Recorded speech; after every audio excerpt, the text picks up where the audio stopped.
제가 어렸을 때 일입니다. 주변에 장사를 시작하는 분들이 있으면 꼭 주변 어른들이 이런 말씀을 하시곤 했습니다. 장사를 성공하려면 입소문 잘 나야 돼 라는 말씀들을 하시곤 했습니다. 지금이야 당연한 말이지만 저는 어렸을 때 되게 신기했습니다. 그 입소문이 대체 뭐길래 장사를 성공하게 해준다는 거지? 그런데 다들 그렇게 말씀하시는 겁니다. 그리고 제가 조금 나이가 들어가지고 학교에 들어가서 맛있는 떡볶이를 먹고 나서 제가 친구들한테 막 자랑을 하고 있는 겁니다. 야, 거기 떡볶이집이 그렇게 맛있어, 이렇게 얘기를 하는 겁니다. 제가 그 떡볶이집 가가지고 제 돈 내고 사 먹고서는 뭐 받은 거 있겠습니까? 아니요, 없습니다. 전혀 없어요.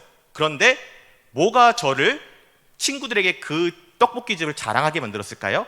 맛있는 떡볶이 맛입니다. 제가 너무 좋았기 때문에 저도 모르게 야, 거기 가봐, 너도 거기 가면은 나처럼 이렇게 기쁠 수 있어 라고 자랑하게 되는 것입니다.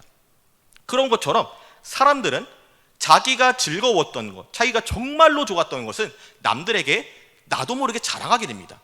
야, 거기 가보니까 그렇게 머리를 그렇게 잘 해주더라, 거기 가보니까 서비스가 되게 좋아, 거기 가니까 주인 아저씨가 정말 정직해, 거기 가보니까 정말 좋은 물건들만 떼와. 이렇게 저희는 정말로 좋았던 서비스, 정말로 좋았던 경험을 하게 되면 누구에게든지 가서 좋은 소문을 내줍니다. 왜냐하면 그 사람도 나와 같이 행복했으면 좋겠으니까요. 그렇기 때문에 어른들께서는 제가는 그때는 몰랐지만 주변 사람들에게 좋은 장사가 성공하려면 입소문 잘 나야 돼 라고 말했던 것입니다. 그럼 요즘은 어떨까요?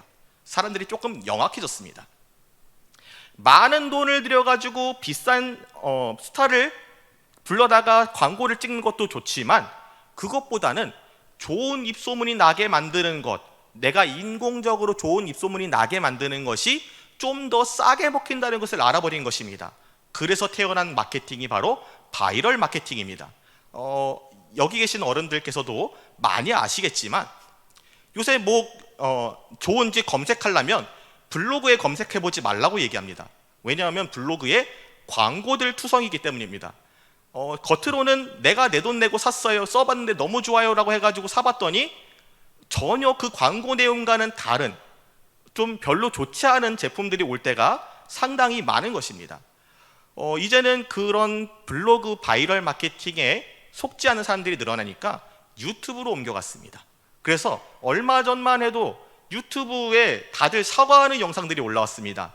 왜냐하면 자기 돈 내고 자기가 사서 쓰는 것처럼 은근슬쩍 추천을 해가지고 그 유튜버가 좋으니까, 그 유튜버가 좋다고 했으니까 샀는데 제품이 너무 안 좋은 겁니다. 나중에 알고 보니까 그 사람들이 광고료를 받고서는 영상에다가 내가 이 돈 내고 이 가방 사봤는데 너무 튼튼하고 좋더라, 이렇게 막 광고하고 아닌 척하고 이렇게 했던 것이 들통이 나서 다들 사과 영상을 올렸던 것입니다. 심지어는 요즘에는 그런 뒷광고라고 합니다. 뒷광고를 하는 사람들만을 전문적으로 추적해서 이 사람 돈 받았어요 라고 고발하는 유튜버까지 생겼을 정도입니다. 그 정도로 요새는 좋은 입소문이라는 것이 사라지고 바이럴 마케팅만 남게 되어버린 것 같습니다. 이렇게 좋은 입소문이 좋은 서비스의 보증수표가 아니라 어쩌면 나를 속이려고 하는 걸지도 몰라라고 기분 나쁜 것이 되어버렸기 때문에 저는 점점 가면 갈수록 정말로 나와 친밀한 사람이 해주는 얘기가 아니고서는 이 좋은 입소문이라는 것을 믿고 싶지 않게 되어버리는 것을 발견하고 좀 씁쓸해졌습니다.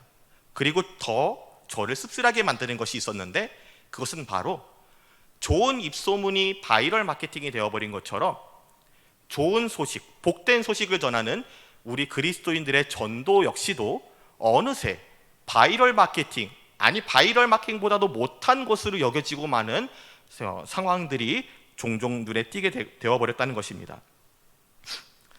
제가 어렸을 때만 해도 주변에 가서 친구들에게 야, 교회 좀 나와라 얘기하면은 물론 이제 저랑 정말로 친한 친구들은 이런 말을 하긴 했습니다. 야, 너도 교회 나가냐? 이렇게. 그런데 그런 거 말고도 이제 주변 어른들한테, 동네 어른들한테 아저씨 교회 나오세요 그러면 이렇게 얘기해 주곤 했어요. 아유, 아저씨 같이 술 많이 마시는 사람은 이렇게 교회 가면 안 돼. 저 아저씨가 술 끊고 나가고 조금 더 착하게 살게 되면 교회 좀 나갈게. 그러니까 정말로 이렇게 전도하다 보니까 교회에 나오신 아저씨들이 좀 있었습니다. 그 아저씨들이 하시는 말씀이 애가 전하는 그 복음이 내가 교회 나가보고 싶게 만들었다라고 얘기하시곤 했습니다. 그런데 요즘은 어떨까요? 아이들이 아무리 예수님이 부활하셨어요 그러면서 부활절 계란을 갖다 줘도 손살에 치고 너나 믿어 이렇게 얘기하는 경우가 많았습니다. 복음이 복된 소식이 아니라, 좋은 소식이 아니라 바이럴 마케팅, 나를 속이려고 하는 것 같아 라고 받아들여지는 겁니다. 거절하고 어쩌면은 전도하는 사람들을 일컬어서 입에 담기도 험한 말을 하는 경우도 상당히 많았던 것으로 기억합니다. 개라고 하는 거는 다반사요. 더 심한 말을 하는 것도 들어보게 되었습니다.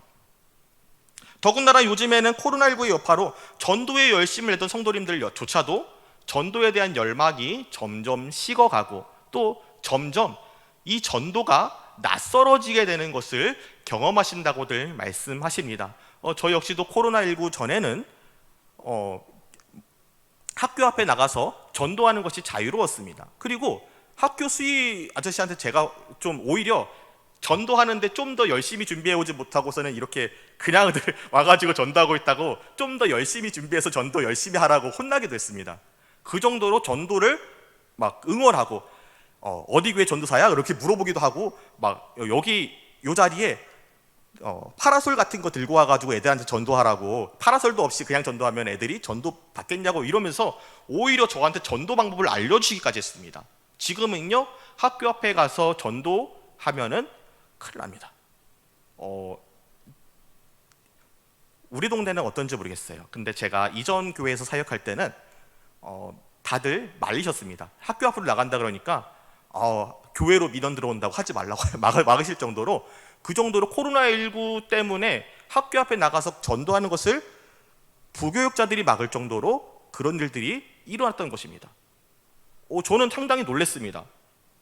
그 짧은 시간 사이에, 그 3년 반 사이에 학교 앞에 나가서 전도도 못하게 되다니, 이것은 점점 더 나아가서 우리 아이들에게도 마찬가지로 그 아이들의 선배들이 받았던 전도 훈련을 이제 우리 아이들은 받지 못합니다. 오히려 예배당에 나와서 아이들이 예배를 드릴 수 있는 현실에 감사해야 되는 현실이 지금 오늘날의 예배당의 현실입니다. 왜냐하면 전국의 많은 교회들에서는 이미 교육부서들이 많이 사라져버리고 없어져 버린 교회들이 넘쳐나고 있기 때문입니다. 이렇게 복음에 대한 열심도 잃고 훈련도 받지 못한 채 포스트 코로나 시대를 살아가고 있는 우리에게 성경은 여전히 복음에 대해서 증거하라라고 도전하고 있다는 것을 우리가 볼 수 있습니다. 사도 바울의 입을 통해서 이스라엘과 및 하나님을 경외하는 사람들 들으라, 이렇게 선포하라고 우리에게 변함없이 도전하고 있다는 것입니다. 물론 사도 바울이 이같이 외친 것은 비시디아 안디옥 회당에서 예수 그리스도를 모르는 사람들에게 예수 그리스도를 선포하기 위함이었습니다. 그러나 동시에 이 사도 바울의 외침은 그리스도인이 되었지만 알고 있는 바를 더 확실하게 하기 위해서 우리들에게 주시는 말씀이기도 하다는 것입니다. 왜냐하면 사도행전이 기록된 목적이 거기에 있기 때문입니다. 누가복음을 기록한 사도 누가는 자신의 글에 드러나 있는 수신자인 데오빌로에게 자기가 누가복음을 쓰는 이유에 대해서 누가복음 1장 3절 4절에 이렇게 말합니다. 같이 한번 읽도록 하겠습니다. 그 모든 일을 근원부터 자세히 미루어 살핀 나도 데오빌로 각하에게 차례대로 써 보내는 것이 좋은 줄 알았노니 이는 각하가 알고 있는 바를 더 확실하게 하려 함이로라. 아멘. 이렇게 밝히고 있는 누가의 목적은 사도행전으로 이어집니다. 누가복음을 통해서 예수님이 이 땅에 계시는 동안 우리가 어떻게 예수님께서 우리를 위해서 어떻게 죽으시고 어떻게 부활하셨는지를 다루었다면, 사도행전에는 신자가 그리스도의 신 예수님을 선포하는 것이 어떻게 그 복음서 안에 기록된 사실들을 확실하게 증거하고 있는지, 그리고 그게 어떻게 해서 성령님이 역사하시고 어떻게 해서 이 땅에 하나님의 나라가 확장되어 나가고 있는지에 대해서 가르쳐주고 있기 때문입니다. 알고 있는 바를 더 확실하게 해주기 위해서요. 그래서 말씀은 사도 바울의 입술을 통해서 이스라엘과 및 하나님을 경외하는 사람들아 들으라 라고 우리에게 도전하고 있습니다. 왜냐하면 사도행전의 이야기는 아직 끝나지 않았기 때문입니다. 오늘 이 자리에 있는 우리 한 사람 한 사람을 통해서 여전히 성령 하나님께서는 역사하고 계시고 또 하나님의 나라를 계속해서 확장해 나가실 것이기 때문입니다. 그렇기 때문에 하나님께서는 지난 코로나19의 여파로 주춤해버린 포스트 코로나 시대의 우리들에게 알고 있는 바를 더 확실하게 하기 위해서 이 말씀을 우리에게 주신 것입니다. 바라기는 우리가 오늘 우리에게 말씀하시는 성령 하나님의 말씀을 우리 마음에 받아 그 음성에 새 힘을 얻고 순종하여서 바울이 감당한 것처럼 이스라엘 사람들과 및 하나님을 경외하는 사람들아 들으라라고 세상 가운데 외칠 수 있는 모든 주의 백성들이 되기를 간절히 소망합니다. 사실 바울의 전도 여행을 보면 어딘가 아이러니하다라는 것을 느낄 수 있는 부분이 좀 존재합니다. 왜냐하면 젊은 시절에 그는 자기의 혈기에 따라 끌려다니면서 예수 그리스도를 믿는 사람들을 핍박하던 사람이었습니다. 다음의 새까지 또 대제사장의 공문을 받아가지고 가기까지 이 사람들을 내가 다 잡아 죽여야겠다. 그 잘못된 열심을 가지고 자기의 혈기에 이끌려서 예수 그리스도를 믿는 그리스도인들을 핍박하던 사람이 예수를 만나 변화되고 이제는 젊은 시절 그와는 너무나도 대조적으로 성령에 이끌려서 자기가 핍박하던 그 예수를 전하는 사람이 되었기 때문입니다.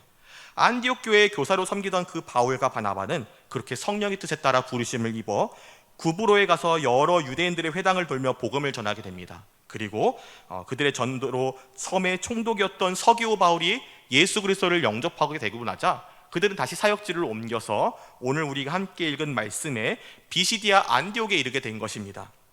그런데 그 여정은 정말로 만만치 않은 것이었습니다. 아니, 만만치 않다는 말이 무색하도록 정말로 어려운 것이었던 것 같습니다. 왜냐하면 같이 동행하던 바나바의 조카 마가 요한이 나는 못 견디겠습니다 하고서는 그냥 예루살렘으로 돌아가 버렸기 때문입니다. 얼마나 힘들었길래 그랬냐고요? 성경에는 자세하게 그것에 대해서 다루고 있지 않기 때문에 확실하게 말씀드리기는 좀 어렵습니다. 하지만 비시디아 안디옥이 있던 밤빌리아 지방이 해적으로 유명했던 지역이고 또 그 지역의 지형이 너무나도 험준한 지역이었다는 것을 생각해 본다면 부잣집 청년이었던 마가 요한이 얼마나 견디기 힘들었을지 우리가 짐작해 볼 수 있을 것 같습니다. 아무튼 이 마가 요한의 이탈은 정당한 사유가 없었던 무책임한 행동이었던 것 같습니다. 바울이 그 다음에 같이 여행 가자고 말하는 바나바에게 마가 요한 데리고 갈 거면 나는 안 간다고 얘기할 정도로 화가 났기 때문입니다. 그 정도로 무책임한 행동이었던 것 같아요. 아무튼 이렇게 이것은 1차 여행이 끝난 이후고 지금 이 시점에 바울과 바나바는 피시디아 안디옥에 들어가서 회당에 들어가 앉아 있었습니다. 그리고 회당에 앉아서 예배드리는 이 바울과 바나바에게 회당장들이 찾아와서 형제들아 우리를 위해서 설교를 해줄 수 있겠느냐, 하나님의 말씀을 전해줄 수 있겠느냐라고 부탁합니다. 얼핏 들으면 좀 이상할 수 있습니다. 회당에서 바울과 바나바한테 뭐 말씀을 전해달라고? 설교를 해달라고? 이게 어떻게 된 일이지? 그런데 이것은 당연한 일이었습니다. 왜냐하면 이렇게 이방 지역에 흩어져 사는 사람들의 회당에는 예배 순서로 말씀을 읽고 난 후에 그 말씀을 가르쳐 줄 수 있을 만한 학식 있는 사람들이 지나갔을 때 그 사람들에게 너희가 우리 회당에서 이번 주 예배에 설교를 좀 해줬으면 좋겠다라고 부탁하는 풍습이 있었기 때문입니다. 그리고 사도 바울은 다들 잘 알듯이 가장 유명한 선생 가말리엘의 문화에 있던 바리새인 청년이었습니다. 그렇기 때문에 회당장이 가말리엘의 이름을 알고 있을 정도로 정말 유명한 선생님, 그리고 그 유명한 선생님 밑에 유명한 제자, 그 제자가 우리 지역에 왔다고? 그러면 말씀 좀 부탁해도 되겠는데 당연히 그렇게 생각했을 것입니다. 그런데 사도 바울이 당연하게 말씀을 부탁받았지만 사도 바울이 전한 말씀은 그들에게 절대로 당연한 말씀이 아니었습니다. 그가 전한 말씀은 바로 복음의 말씀이었던 것입니다. 바울은 이스라엘과 및 하나님을 경외하는 사람들아 들으라라고 외치고 나서 단숨에 이스라엘의 하나님이 어떻게 그들의 조상들을 선택하셨는지, 또 어떻게 출애굽시키셨는지, 광야에서 이끄시고 가나안 땅을 그들에게 허락하시고 사사들의 때를 지나 사울을 패하시고 다윗을 그들의 왕으로 주시며 그들과 언약을 맺으시기까지의 긴 여정에 대해서 단숨에 언약의 관점에서 설명한 이후에, 그리고 그 하나님의 약속에 따라서 오신 분이 바로 그가 전하는 예수 그리스도이신까지 선포합니다. 여기서 하나님을 경외하는 사람들이란 이스라엘의 하나님을 믿는 이방인들을 의미하는 것이었습니다. 당시에는 고넬료의 가정과 같이 유대인들은 아니지만 유대인들이 믿는 유대교의 하나님을 경외하는 사람들이 많았습니다. 이 사람들이 여러 대에 걸쳐서 하나님을 경외하는 습관을 보이고 유대교에 귀의하겠다고 해서 인정을 받게 되면 그 사람들은 할례를 받고 유대인이 될 수 있었습니다.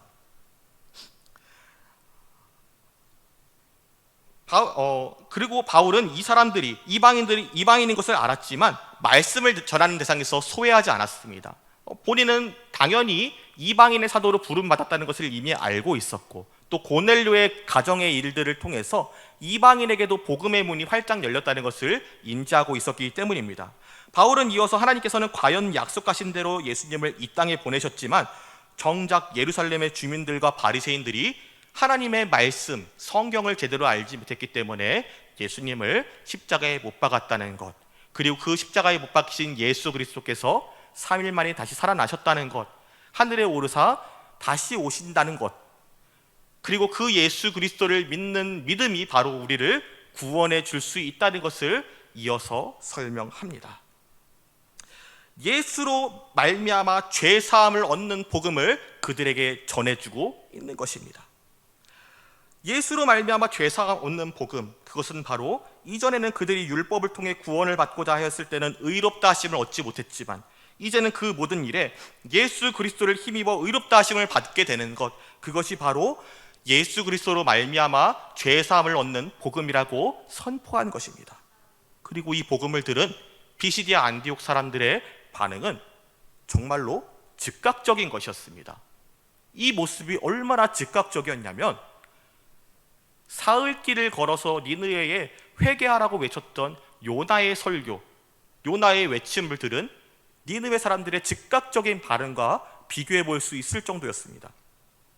메시아를 그토록 염원해 왔지만 그가 누구신지 도무지 알지 못했던 그들의 마음에 드디어 그들이 기다리던 메시아가 그리스도 예수시라는 복음이 들어가자 그들의 마음에 복음을 사모하는 마음이 일어나게 된 것입니다. 그리고 이렇게 그들의 마음에 복음을 사모하는 마음을 주신 것은 바로 다름 아닌 성령님의 역사하심이었습니다. 성령께서 회당의 사람들의 마음 속에 바울과 바나바가 전하는 복음을 듣고 사모하도록 먼저 역사하신 것입니다. 사랑하는 성도 여러분, 바울과 바나바가 비시디아 안디옥에 들어오던 상황을 생각해 보시기 바랍니다. 그 길이 얼마나 험하고 고단한지 바나바의 조카였던 마가 요한이 도망갔습니다. 삼촌을 버려두고 도망갔어요. 삼촌 미안합니다, 나는 더 이상 못 버티겠습니다 하고 도망간 겁니다. 예루살렘을 향한 배를 타고요. 그러니까 바울이 어찌나 화가 났는지 다음부터 얘 데려갈 거면 나랑은 가지 맙시다 이랬던 거예요. 그 정도로 버럭 화를 낼 정도로 얼마나 저라고 다르겠냐마는 정말로 힘들었던 것 같습니다. 그러나 그런 바울과 바나바가 성령의 부르심에 따라 그가 요구하시는 대로 예수 그리스도의 복음을 선포하니까 이렇게 놀라운 일이 일어나게 된 것입니다. 그들의 말씀을 들은 회당의 사람들이 다음 안식일에도 우리에게 복음을 전해 주십시오, 다른 곳으로 가지 마십시오라고 부탁할 정도였습니다. 그리고 바울과 바나바가 회당을 나서자 조금이라도 더 복음의 말씀을 듣기 위해서 그의 뒤를 따라 나설 정도였어요. 그리고 정말로 다음 주 안식일이 되니까 회당에 온 성의 사람들이 모여서 그가 도대체 어떤 복음의 말씀을 또 전해 주실까, 그것을 기대하면서 그 회당 안에 모였다고 말씀은 증거하고 있습니다. 약속대로 그 다음 주 안식일이 되니까 그 성의 사람들이 모여서 예배를 드리고, 물론 바리새인들이 그것을 시기하여서 바울과 바나바를 내쫓아내기는 하였지만 그 성 가운데 복음을 사모하는 마음이 그만큼 흘러 넘쳤다는 것입니다. 사랑하는 성도 여러분, 이것이 과연 바울의 능력이었을까요? 바울이 학식이 뛰어나서, 성령을 잘 알아서, 언변이 뛰어나서, 야, 저렇게 말 잘하는 선생님의 말을 들어보니까 내가 막 설득되는 것 같아, 이렇게 생각을 했을까요? 그것은 아니었습니다. 바울은 고린도전서 4장 20절에 이렇게 얘기합니다. 하나님의 나라는 말에 있지 아니하고 오직 능력에 있음이라, 이렇게 말합니다. 말과 언변, 사람의 능력으로는 성령님의 역사하심이 나타나지 않습니다. 오직 성령님의 역사하심은 성령님께서 인도하시는 대로 성도가 나는 못해요가 아니라, 그렇습니다, 내가 가겠습니다, 내가 복음 전하겠습니다, 그 사람들이 나를 때려 죽일지도 모르겠지만, 나를 배척하고 나를 핍박하고 나를 욕하고 야이 삐야라고 욕하겠지만 내가 그 모욕 감수하겠습니다. 예수께서 나를 위하여 먼저 목숨을 버리셨으니 나도 그 복음 전하겠습니다. 내 생명 내놓겠습니다. 주님, 나 주님께서 원하시는 그곳에 내가 가겠습니다. 이렇게 순종할 때 성령 하나님께서는 그 성도의 순종을 들어서 귀하게 사용하신다는 것입니다. 왜냐하면 우리가 그것을 온전히 그것을 위해 부름받았기 때문입니다. 사도행전 1장 8절은 이렇게 말씀합니다. 오직 성령이 너희에게 임하시면 너희가 권능을 받고 예루살렘과 온 유대와 사마리아와 땅끝까지 이르러 내 증인이 되리라 하시니라. 아멘. 우리는 그 부르신 바 뜻하신 목적에 따라서 하나님의 나라를 확장해 나아가야 하는 사람들입니다. 권능은 우리에게 있는 것이 아니라 하나님의 성령에 있는 것입니다. 그 권능이 충만한 자에게 성령이 임하시는 것이 아니라는 것입니다. 성령께서 우리에게 임하셔서 능력을 나타내시고 성령께서 우리를 이끌어서 예루살렘과 온 유대와 사마리아와 땅끝까지 이르러 예수 그리스도의 증인이 되게 하시는 것입니다. 오늘 말씀이 우리에게 바울을 통해 말씀하시고자 하는 것도 마찬가지입니다. 바울이 성령에 이끌려서 비스디아 안디옥에 이르기까지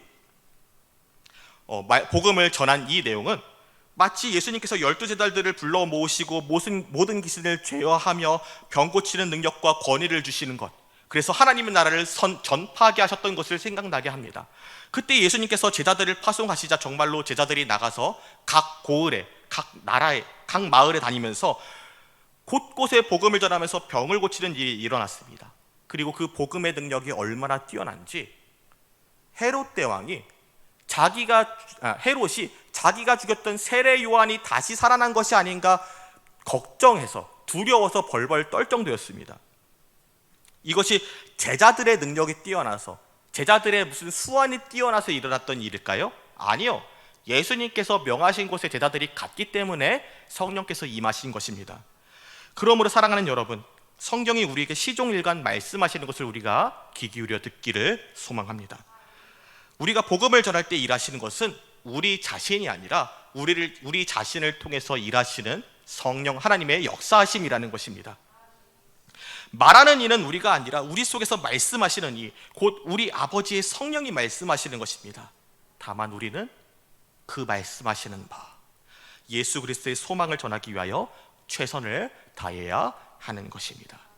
내가 처음 주를 만났던 날 느꼈던 그 구원의 감격과 기쁨을 나만 느끼는 것이 아니라 내 옆에 예수님을 알지 못하는 사람들, 내 주변에 내 예수님을 알지 못하는 친척들, 내 형제 자매들이 예수님을 알고 나와 같은 기쁨을 누릴 수 있게 해주어야 하는 것입니다.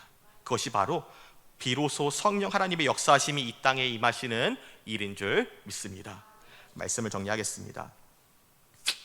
오늘 말씀을 기록한 누가는 이러한 바울과 바나바의 전도 여행을 통해서 우리에게 우리가 알고 있는 바를 더욱더 확실하게 하려 한다고 우리에게 말씀하고 있습니다. 그 이유는 우리가 익히 알고 있는 바 예수 그리스도의 복음의 감격을 다시 기억하게 하고 또 그 복음을 전할 때 어떻게 하나님께서, 성령 하나님께서 우리를 통해 역사하시는지 재확인시켜 주시려고 하시기 때문입니다. 그래서 현재 갈피를 잡지 못하고 머뭇거리고 있는 우리로 하여금 다시 담력을 얻어서 이스라엘 사람과 및 하나님을 경외하는 사람들아 들으라 외칠 수 있도록 하시기 위함이신 것입니다. 물론 우리는 포스트 코로나 시대를 살아가고 있습니다. 더군다나 세상의 많은 사람들은 복음을 전하는 우리의 전도를 복된 소식이 아니라, 좋은 소식이 아니라 바이럴 마케팅 이하로 여기고 있는 것이 현실입니다.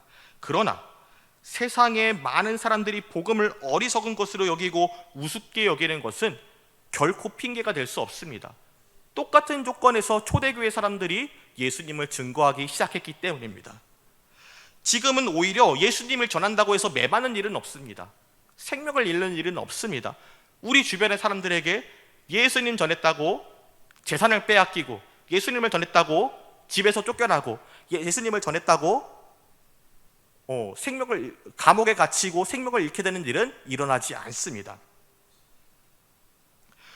그러면 어떻게 초대교회 성도들의 전도에는 사람을 변화시키는 능력이 나타날 수 있었던 것일까요? 그것은 성령 하나님의 음성에 따라 순종해서 내가 일하는 것이 아니라 성령 하나님이 일하시게 하였기 때문입니다. 심지어 바울은 자신이 경험한 그 복음의 체험이 얼마나 대단했던지 이 복된 소식을 전할 수만 있다면 자신의 생명조차 아깝지 않다고 말합니다. 사도행전 20장 24절의 말씀은 이렇게 이야기합니다. 내가 달려갈 길과 주 예수께 받은 사명 곧 하나님의 은혜의 복음을 증언하는 일을 마치려 하면은 나의 생명조차 조금도 귀한 것으로 여기지 아니하노라. 아멘. 사도행전 20장에서 바울은 에베소 교회 사람들과 작별하면서 이런 인사를 나누었습니다. 오직 성령이 각 성에서 내게 증언하여 결박과 환난이 나를 기다린다 하시나 내가 달려갈 길과 주 예수께 받은 사명 곧 하나님의 은혜의 복음을 증언하는 일을 마치려 하면은 나의 생명조차 조금도 귀한 것으로 여기지 아니하노라. 보라, 내가 여러분 중에 왕래하며 하나님의 나라를 전파하였으나 이제는 여러분이 다 내 얼굴을 다시 보지 못할 줄 아노라. 아멘. 바울은 자신 안에 있는 그리스도의 소망, 예수 그리스도의 그 소망, 그 복음을 전하는 것의 소망이 얼마나 귀한지, 지금 내 생명, 내가 이렇게 숨쉬고 먹고 살고 지금 내가 이 자리에서 누리고 있는 이 모든 것들 다 내려놓더라도 나는 이 복음 전해야겠다. 당장 내가 내일 죽게 되더라도, 내가 어떤 환난을 겪게 될지 성령님이 미리 보여주셨지만 그래도 나는 복음을 전하러 간다. 그것이 하나님께서 나에게 원하시는 길이기 때문에 라고 말할 수 있었습니다. 그리고 이것은 바울만 그랬던 것은 아닙니다. 많은 초대교회의 성도들이 다 똑같은 믿음을 가지고 내 신앙의 완성은 순교라는 것을 생각하면서 나는 죽어도 내가 예수 그리스도 안에서 살아있다는 것을 믿으며 부활의 예수 그리스도를 신뢰하며 하나님의 나라 복음을 증거하며 자기의 신앙의 완성을 순교로 마무리했던 것입니다. 그렇게 복음의 감동 안에서 성령 하나님의 역사를 온전히 신뢰하였던 것 같이 이 시대의 사도행전을 살아가는 우리 역시도 내가 만난 예수의 감동 안에서 성령 하나님의 음성을 온전히 신뢰하고 이 시대의 복음을 반대하고 비방하는 사람들 앞에서 담대하게 복음을 증거할 수 있기를 간절히 소망합니다. 그러므로 사랑하는 여러분, 우리를 반대하는 사람들 앞에서 두려워하지 마시길 바랍니다. 나의 경험 없음과 나의 능력 없음을 두려워하지 마시기를 바랍니다. 하나님의 성령의 역사하심을 기대하시기를 소망합니다. 오늘 성령이 우리에게 말씀하시는 바 이스라엘 사람들과 및 하나님을 경외하는 사람들아 들으라 하시는 그 음성에 우리가 귀 기울이기를 소망합니다. 그렇게 해서 성령 하나님께서 우리에게 주시는 바, 알고 있는 바를 더 확실하게 하려 하신다 하시는 그 음성에 귀 기울이고 우리가 그것에 담대함을 얻어서 세상 가운데 복음을 증거하는 모든 서울 상강교회의 성도들 되시기를 간절히 소망합니다.